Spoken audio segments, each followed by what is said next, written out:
দেখান। সাপ দেখেন, এই না নেই সাপটা একটু মাটিতে ছাড়ি, আবার একটু চাপ দিয়ে দেবো, ভয় নাই আমার, সাপ তোমার যাবে না, আমরা আসি, কোনো ভয় নেই বাবা। ছেলে ভাবছে টাকি জায়গাটা পরিবেশ টাকায় ভাগটা একটু মেরি দেন দিন মামনি, এগিয়ে আসি কোনো ভয় নেই। ভাই চাই গো, আরে বাবা দাবড়াবে না নেই। আব্বা কথা না বলি বাপ, ভয় আল্লাহ না করি, সাপের ব্যাপার তো। দিয়ে মানুষ তো এখন দাম দেয় না, তবে দাম তোমার থেকে বড়টা দেয়। যেমন রাত 12টা 2-3টের সময় ঠোকেরটা দিয়ে দেয়, কারণ প্রাইভেট মোটরসাইকেল মাই করে নিয়ে খোঁজে, তখন বেদি বড়াইও যায়, বেদির বস্তিতেও যায়, তখন বেদি গুরু হয়, উস্তাদও হয়, ধর্মের বাপও হয়। হিংসা করেন না, পচা শামুকও পা কাটে, কার কখন দরকার হয় এক আল্লাহ ছাড়া বলতে পারে না। সাপ দেখেন আপনি, সাপুড়িয়া অনেক কাজে লাগে, দেখেন নজর দিয়ে। সবাই একটি বা সুবহানাল্লাহ বলবে। ঝিঙে দেয়, সাপ উঠছিলেন থানায়, আমাদেরই নিয়ে গেছিল, তাহলে কেউ কারে গুলি বন্দুকের অভাব ছিল, মেরি দিক পাইল। 12টা সবাই একটু সমান করবেন, সবাই দুটো ভাই এক জায়গা করে খেলাটা দেখেন। তবে সাপটা লেজ নাই কিন্তু বাবা, লেজটা কিন্তু ভোতা বা লেজটা পড়ে গিয়েছে। একটা বাচ্চা ছেলে ক্লাস 8 পড়তো, বাড়িতে ঘুমায় আছে, কানের পিটি মেরেছে, কামড়, চিৎকার খেয়ে উঠেছে, মা আমার কানটা জ্বলে গেল, পুড়িয়ে গেল। বাপ মার ধারণা হয়তো চেলাই বিছে কামড় দিয়েছে, ঘরে কোনো পোকামাকড় পাই নাই, তখন চুন আর লবণ ওই কামড়ের জায়গায় ডলিয়ে দিয়েছে। 1 থেকে 2 মিনিট পরে জ্বালা যন্ত্রণারও বেরিয়ে গেছে। মাকে বলছে, মা আমার দম আটকে আসছে। মা এই কথা শুনে চোখের জল, চোখের পানি ছেড়ে দিয়ে কেন্দি বেলাইছে। বাড়িতে শোকের ছায়া, কান্দা কেটার ভিড়। আল্লাহর কি নিয়ামত, গ্রাম বসে আস্তে আস্তে এরম বুঝাই, কেউ বলতে চিনি কামড়াইস, কেউ বলতে কালে কামড়াইস, কেউ বলতে সবে কামড়াইস। ওজা গুনিন বেদি ডাকতে ডাকতে 4-5 জন এক বাড়িতে হাজির করিয়েছে, কেউ বিষ নামাইছে, কেউ বিষ ধাওয়া দিয়েছে, কেউ বিষ গাঠুলিয়া দিয়েছে, কেউ বিষ বন্ধ, কেউ বিষ চালান। আস্তে আস্তে বাপ রুগী মারা যাওয়ার পথে। ভাবছি এরকম ভুল করতে নাই, সাপে যদি কামড় দেয় উজাগুনিন একজন ডাকতে হয়। উজাগুনিন যদি না পান তাহলে এই জামানায় চেষ্টা করবেন না, ডাইরেক্ট হসপিটালে নিয়ে যাবেন, ইঞ্জেকশন দেবে, ভ্যাকসিন, এমনি সাপের বিষ পানিয়েই যাবে, তাহলে বাড়িতে বেলে আর মারবেন না আব্বা। এটাও বলা বলি শেষ। আব্বাই পায়ে হাত দিলাম, সাথে টানলো, সাপে যত বড় সাপে কামড় দিক আপনি মরবেন না। মুসলমানের ছেলে আপনার গোরস্থানে নিতে নেবেন, হিন্দু ছেলে শীতের বারে তোলা লাগবে না।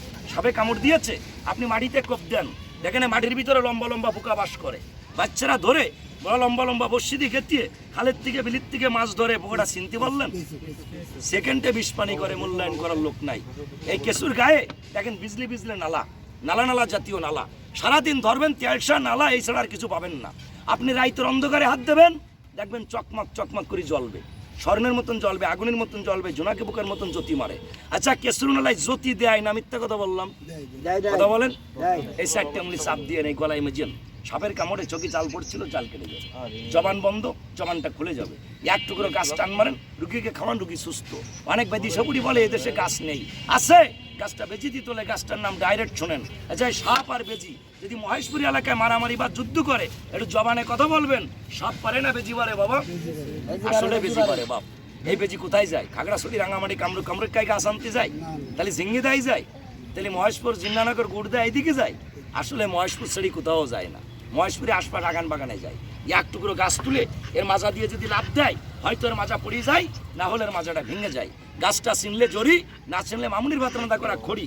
1 টুকরো গাছ বাড়ি রাখেন, সাপ, ইঁদুর, ওই পোকা আপনার বাড়িতে থাকবে না। 1 টুকরো গাছ কাছে রাখেন, শত্রু দুশ্মনের থেকে মুক্তি পাবেন। 1 টুকরো গাছ যদি কাছে রাখতে পারেন, পায়ের তলা হইতে মাথার চাঁদি পর্যন্ত কোনো মাজার ব্যথা, বাত ব্যথা, বাতের চাবানি কামড়ানি থাকে না, অ্যালার্জি, গাও চুলকানিটা থাকে না। আব্বা অর্শ জুকা পাশা দিয়ে রক্ত পড়ে, আমার মতন গরিব বেরোলি ভিটি বাড়ি বিক্রি করে অপারেশন, আমার টাইম দেবেন 1 মিনিট, গাছটা মাজায় বেঁধে দেবো। আপনি এখন অশ্রমে যান, 1 টপ রক্ত কেটে আপনি আর দেখাইতে পারবেন না ইনশাল্লাহ। এটা গাছের বাহাদুরি, আমার আব্বার বাহাদুরি না।